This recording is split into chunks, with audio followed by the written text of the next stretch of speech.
If you ask almost anyone, anywhere, to name a single book about strategy, or negotiation, or just how to win, one title always comes to mind, The Art of War. Always. It's the first one. It's this text that, it just bridges millennia. It's cited by everyone from generals to CEOs, even football managers. It has this untouchable reputation as the definitive guide to winning. It is, without a doubt, a masterpiece of strategy. But what's so fascinating here, and this is what we're really getting into today, is that while the book's influence is, set in stone, the man traditionally credited with writing it, Sun Tzu. Sun Tzu, he's this complete enigma shrouded in historical mystery. We're talking about a text of monumental importance, allegedly written by a man whose very existence is seriously disputed. Okay, let's unpack this for you, the learner. The source material we've gathered for this is just incredible. It gives us that legendary narrative, the one we all sort of thought we knew. Right, the classic story. But then it immediately hits us with centuries of scholarly doubt and, crucially, a game-changing archaeological find that just completely turns the whole timeline on its head. Our mission today is to sift through all that. The famous stories, the damning historical silences, and the actual physical evidence from these ancient bamboo slips. We want to figure out the true genius behind this work and understand why its legacy is just so unstoppable. So we're moving way past the bedtime story of Master Sun and his concubines.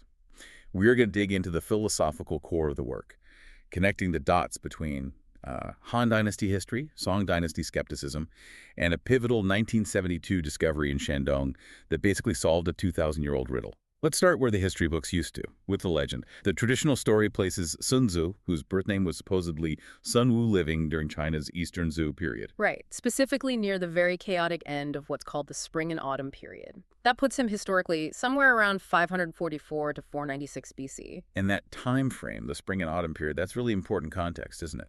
Oh, it's essential. This wasn't a unified China, not at all. The Zhou royal authority had pretty much collapsed, and you had all these smaller competing states just constantly battling for control. Just constant warfare. Constant. But the warfare of that era was often kind of ritualistic, almost chivalrous in a way. Yeah. That's a really important detail to remember when we compare it to what's actually in the art of war. And you mentioned his name. Sun Tzu isn't a personal name, it's more of a title. Exactly. It's an honorific. It literally means master son. We're told his courtesy name was Chongqing. But for historians, the entire foundation for his biography rests almost exclusively on one single source, written much, much later. And that's the key problem. That's the key. For centuries, the primary, and frankly, pretty much the only source confirming his life, comes from the work of the Han Dynasty historian Sima Qin. He wrote the Shiji, or Records of the Grand Historian. And when was he writing this? Around 97 BC, that's roughly 4 centuries after the man he was describing supposedly lived. 400 years. That is a long time. It immediately makes you wonder if Sima Qin was writing pure history or, maybe incorporating some well-known, but maybe not entirely factual local legends. Precisely. But it's Sima Qin who gives us the most dramatic story about Sun Wu, the one everyone knows, the infamous harem anecdote. Yeah. And this story, whether it's historically true or not, is so important because it establishes the whole philosophy of Sun Tzu right from the get-go. It's the perfect narrative device to show that strategy and discipline, they trump everything. Personal feelings, sentimentality, all of it. So set the scene for us. Yeah. King Helü of Wu has this challenge for him. Right, so King Helü has heard about Sun Wu and his manuscript on strategy, and he summons him. But he's skeptical. He basically says, okay, prove it. Show me these theories of yours work in the real world. And the task he gives him is impossible. It's meant to be impossible. Take 180 of the king's concubines and turn them into disciplined soldiers who can follow orders instantly. A completely non-traditional, you could say, soft target. And Sun Wu just accepts. He accepts. He divides the women into 2 companies, and in a really bold move, he appoints the king's 2 absolute favorite concubines as the company commanders. Risky. Very. He gives them the first order, a simple turn to the right, and, well, what happens is exactly what you'd expect. They just ignore him and start laughing. Laughing at the general. A very bad move in Sun Wu's world. A fatal one. Sun Wu pauses, and he states this key principle. If words of command are not clear and distinct, if orders are not thoroughly understood, the general is to blame. So he explains the commands again, perfectly clearly. He rings the gong for the order. And they laugh again. They refuse to obey a second time. And this is where the story pivots. Sun Wu then says, but if the general's orders are clear and the soldiers nevertheless disobey, it is the fault of the officers. And he immediately orders the execution of the 2 company commanders. The king's 2 favorite concubines. The king's favorites. And the king is freaking out. He's rushing down from his viewing platform, sending messengers saying, wait, stop, those are my favorites. I can't eat or sleep without them. But Sun Wu doesn't back down. He holds firm. He has the 2 women executed right there, despite the king's protests. And he gives this famous reply. Having once received His Majesty's commission to be general, there are certain commands of the sovereign which I am unable to accept. He's basically telling the king that when it comes to military discipline, the general's authority has to be absolute. Wow. That is such a brutal and incredibly effective display of leadership. It just establishes right away that his strategy isn't about being popular. It's not about personal favors. It's just cold, hard results. And the effect is instantaneous. Once the favorites are gone, the rest of the concubines. They get it. They understand the stakes now. They follow every single command perfectly. So this display of discipline works. It convinces King Helü, and he makes Sun Wu his general. Exactly. And Sima Qianyan gives him this incredible military career. Sun Wu supposedly leads the state of Wu to this massive victory against the much larger state of Chu at the Battle of Bogju in 506 BC. It's the perfect biography for a military genius. Right. He writes the theory, he proves it in practice, gets the job, and wins the most important war. It's a great story. It's a perfect story, and that's the problem. This is where the legend crashes into the wall of historical fact, or lack of fact. The skepticism really started brewing back in the Song dynasty around the 12th century. A scholar named Ye Shi was one of the first to point out a really, really glaring problem. And that's the problem of omission, right? If Sun Wu was this brilliant, indispensable general who won the Battle of Bogju, you'd think an earlier, more detailed history would mention him. You would think. And we need to explain to you, the listener, why this omission is so absolutely damning. There's another historical text called the Zhuozhuan. It was written centuries before Sima Qian's records. Okay. And it's this incredibly meticulous chronicle of the Spring Anama period. When it describes the Battle of Bogju, it gives you almost day-by-day accounts. It names the generals. It details troop movements, strategic decisions. So this isn't just an accidental slip-up. It's like finding a detailed history of D-Day that somehow forgets to mention General Eisenhower. That is the perfect analogy. The most important figure who supposedly won the war is just gone. Ugh. The Zhuozhuan never mentions Sun Tzu or Sun Wu at all, not once. And that's the foundation of this whole identity crisis. It suggests the story was probably made up later or maybe merged with the stories of other people. Exactly. So if the name isn't in the early records, but it pops up 400 years later with Sima Qian, how do we explain that? Was it just fabricated? Well, some scholars have a really interesting theory. They suggest the name Sun Wu itself might not be a real name, but a kind of descriptive title, a cognomen. Waiting. If you look at the characters, they're pretty revealing. The character for Sun can be related to a term meaning fugitive or escapee. And Wu, of course, means martial or valiant. So wait, Sun Wu could literally mean the fugitive warrior. It could. So the man we thought was this singular historical person might actually be more of a placeholder, an invented name for the idea of strategic genius. Or maybe a description for the many wandering strategists who were common in the later warring states period. That makes so much sense. And it ties into another big problem with the story, doesn't it? His rank. Yes, the anachronism of him being a general. Like we said, warfare in the spring and autumn period was mostly run by nobles. It had these sort of chivalric rules.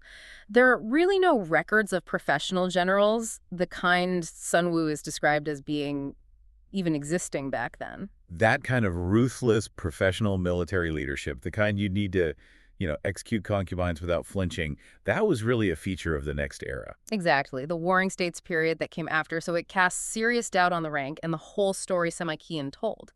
It's highly plausible that the figure of Sun Wu was created through a process called euhemerism. Okay, that's a key term. For you, the learner who might not know it, euhemerism, what does that mean here? In simple terms, it's the idea that a myth or a legend starts with a real historical person. Or in this case, a concept that gets turned into a person over time. So instead of a real person writing a book, you have a philosophical idea, like the need for ruthless discipline and strategic genius, and eventually people invent a character, Sun Wu, to be the face of that idea. He becomes the personification of the ideal general. Precisely. It gives the text this powerful origin story. The figure of Sun Wu is a magnificent legend, but based on the silence of the Zhuozuan and the historical context, he's very likely not a historical fact. So the man is a myth, but the text is real. And that's our pivot point. If this legendary figure didn't write it, what does that tell us about the actual strategies in the book, and when did they really emerge? That's exactly the right question to ask. If the man is a legend, then we have to shift our investigation to the text itself. When was the art of war actually put together? And the text itself, this classical Chinese work with its 13 chapters, is now pretty firmly anchored by scholars in the period that really fostered this kind of thinking, the Warring States period. Absolutely. We're talking about the period from roughly 475 to 221 BC. And the name says it all. This was not the contained, ritualized warfare of the spring and autumn period. This was total war. An incredibly unstable, high-stakes time with constant conflicts among 7 major states: Zhao, Qi, Qin, Chu, Han, Wei, and Yan. Yes, and this was existential warfare. Survival itself depended on having superior strategy, massive armies, and, frankly, ruthless deception. The intensity of this competition is precisely what drove the creation of these detailed strategic and philosophical texts. They were literally survival manuals. Which really highlights the gap. If Sun Wu lived around 500 BC, but the text is just steeped in the strategies and terminology of the Warring States period a century later. You have a major chronological disconnect, and that gap is decisive. Modern scholars now generally place the text's composition in the early or middle Warring States period. I mean, the earliest parts of the work likely date to at least a century, maybe more, after Sun Wu was supposed to have lived. But hold on, couldn't you argue that scribes just updated the text over time? Is it really just the philosophical ideas that are enough to throw out the whole traditional story? It's a fair question, but it's not just ideas. It's tangible, specific historical markers, anachronisms, things embedded in the text that a person living in 500 BC just could not have known. Like what? For example, several chapters of The Art of War describe the use of the crossbow. Yeah. The crossbow, as a major piece of military technology, was not widely available or used during the spring and autumn period. It really only became a dominant weapon, a force multiplier in the Warring States era. So you have a weapon mentioned in the book that hadn't really been invented or standardized when the supposed author was alive. That's a pretty powerful piece of evidence. It is, and it's not the only one. The sheer scale of the armies and the military organization described in the book, specialized units, complex signaling systems, that all reflects the massive mobilized forces of the Warring States, not the smaller chariot-based armies of Sun Wu's time. And this is where our deep dive gets really exciting. This is the moment it all moved from scholarly debate to hard physical proof. Yeah. The Yinquishan Revelation of 1972, this is when history stopped arguing and started listening to what was in the ground. It was a huge and completely accidental discovery. Construction workers in Shandong province stumbled upon 2 Han Dynasty tombs at a place called Yinquishan, or Silver Sparrow Mountain. And these tombs were sealed. Perfectly sealed between 134 and 118 BC. So that gives us a hard concrete date for everything inside. And what they found was this incredible collection of texts written on tightly bundled bamboo slips. And what was so revolutionary about what they found? Among those slips, they found an early version of The Art of War. Now, this version was about a third the length of the modern version we have today, but the core principles, the structure, it matched very closely. So what did that tell us? It proved the text existed by the 2nd century BC, but what did it say about the timeline of its creation? Critically, the archaeological context, the dating of the tomb, it completely backed up the scholarly conclusion that the text was composed during the Warring States era, not the earlier spring and autumn period. It physically confirmed the redating that was based on all those anachronisms. But that wasn't even the biggest revelation, was it? You mentioned the discovery included the second text, and that's what really solved the mystery of who Master Sun was. This is the real kicker. The tomb didn't just have The Art of War, it also contained a previously lost work called Sun Bin's Military Methods. Sun Bin. Now, old historical records had always mentioned the second work and attributed it to a descendant of the legendary Sun Wu, a man named Sun Bin. So suddenly we have 2 Master Suns whose works were found together. Exactly, and since both Sun Wu and Sun Bin were just referred to by the honorific Sun Tzu, Master Sun, In classical texts, for centuries, historians had basically gotten them confused. They thought they were the same person, or that one book was just a later version of the other. So a single archaeological dig in 1972 literally untangled centuries of confusion. It all came down to a linguistic abbreviation. It did. The discovery proved there were two distinct but related texts, and two different people who were both called Master Sun. And what's more, the material in Sun Bin's military methods overlapped quite a bit with the art of war, suggesting they came from a shared intellectual world. And Sun Bin, unlike the mysterious Sun Wu, is considered a real, verifiable historical figure. Yes, Sun Bin was a famous strategist who lived in the middle of the Warring States period, around the 4th century BC.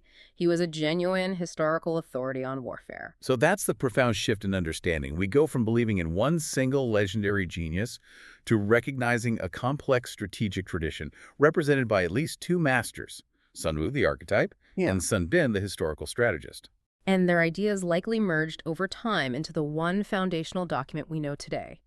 It completely reframes the whole philosophy. It's not the isolated insight of one man, it's the distilled wisdom of generations of strategists who were trying to survive the most brutal strategic environment China had ever known. Okay, so given that background, that the text came out of this hyper-competitive, philosophically rich warring states period, it's not surprising that the art of war is so much more than just a list of battle commands. Not at all. I mean, the true genius of the work is that it argues for diplomacy, for intelligence, for psychological warfare over just fighting. It does outline theories of battle, of course, but its central message is surprisingly nonviolent. It's deeply strategic. It's all about cultivating relationships with other nations, protecting your own resources, things that are essential to the long-term health of a state, not just winning a single fight. Absolutely. And it was recognized as such a foundational work that for almost 1,500 years, it was the lead text in an anthology called The Seven Military Classics. Formalized in 1080 by the song Emperor Shenzong. Right. And it's still the most influential strategy text in East Asian warfare because its core principles are just so universal. They apply whether you're attacking a city or, walking into a difficult negotiation. Let's talk about the cost of war, because that's where this philosophy of parsimony, of thriftiness, really comes through. Sun Tzu is obsessed with minimizing expense. He's incredibly pragmatic. He's almost like an economist looking at conflict. The book just hammers home the prohibitive cost of long campaigns. He warns, waging war for a prolonged period, the state's resources will not be sufficient. He actually quantifies it, right? He does. He talks about thousands of ounces of silver spent daily, the wear and tear on your equipment, how far you have to drag food supplies.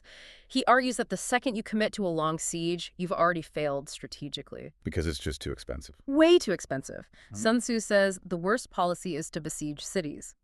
He calculates that the resources you spend on a siege time, materials, morale, are far better spent on clever maneuvers that just avoid that kind of direct, costly fight altogether.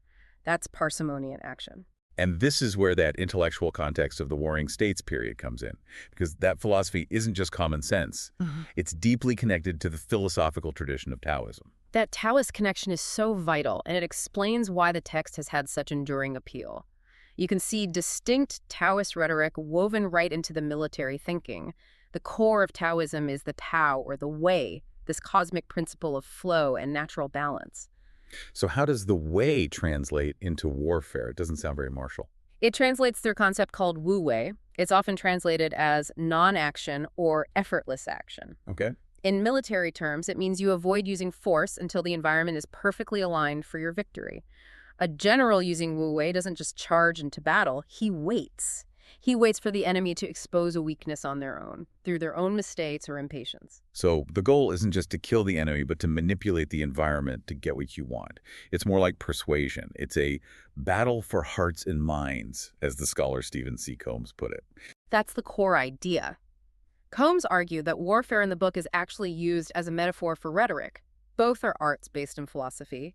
The general's main job is to master the mental battle space. And Combs makes this really interesting distinction between the Taoist rhetoric in the book and classical Western rhetoric. He does. Unlike the aggressive, argumentative style of, say, Aristotle, the Taoist rhetoric here is described as peaceful and passive, favoring silence over speech. It's about being subtle, flexible, indirect. That silence lets you listen and observe so you never commit before you have to. Which perfectly explains that famous line, all warfare is based on deception. That's the operationalization of Wu Wei. You create conditions where the enemy can't trust their own eyes. If you are strong, you appear weak. If you're ready to attack, you look unprepared. This whole emphasis on minimal action and strategic avoidance is pure Taoism. It's just amazing that this text has been passed down and commented on for thousands of years. It really shows how it went from being a military guide to a political one. And we have proof of that continuous textual history.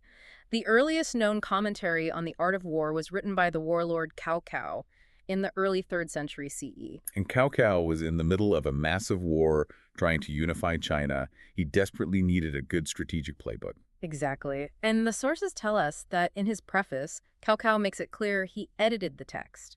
He removed certain passages and added his own spin. Why would he remove things? Probably for practical reasons. He was likely streamlining it for his officers, cutting out anything he thought was outdated or just not relevant to the huge scale of war he was fighting. But what that tells us is that the text was never static. It was a living document, being shaped by the political needs of the current warlord. And that scholarly interest just kept going for centuries. Oh, absolutely. In the 12th century, a scholar named Ji Tianbao compiled this huge collection of commentaries from figures throughout history. Du Mu, Li Quan, Zhang Yu. This constant reinterpretation proves the art of war was never just some dusty old document. It was a living tradition of strategic thought. So we have a legendary or merged historical figure, a text written a century later during a period of intense intellectual activity, and a core philosophy rooted in Taoist principles of avoidance and persuasion. Now we need to see how that idea went global and ended up on the trading floors of New York. The immediate influence of the art of war was, as you'd expect, felt most strongly across East Asia. Its ideas were so applicable, they pretty much became doctrine in neighboring countries almost right away. The sources say it was introduced into Nara, Japan as early as 760 CE. That's an incredibly fast transfer of knowledge from China. And it became hugely popular among Japanese generals and the samurai class. And its impact there was massive. The text is credited with seriously affecting the unification of Japan during its early modern era. It influenced the 3 great unifiers of the Sengoku period: Oda Nobunaga, Toyotomi Hideyoshi, and Tokugawa Ieyasu.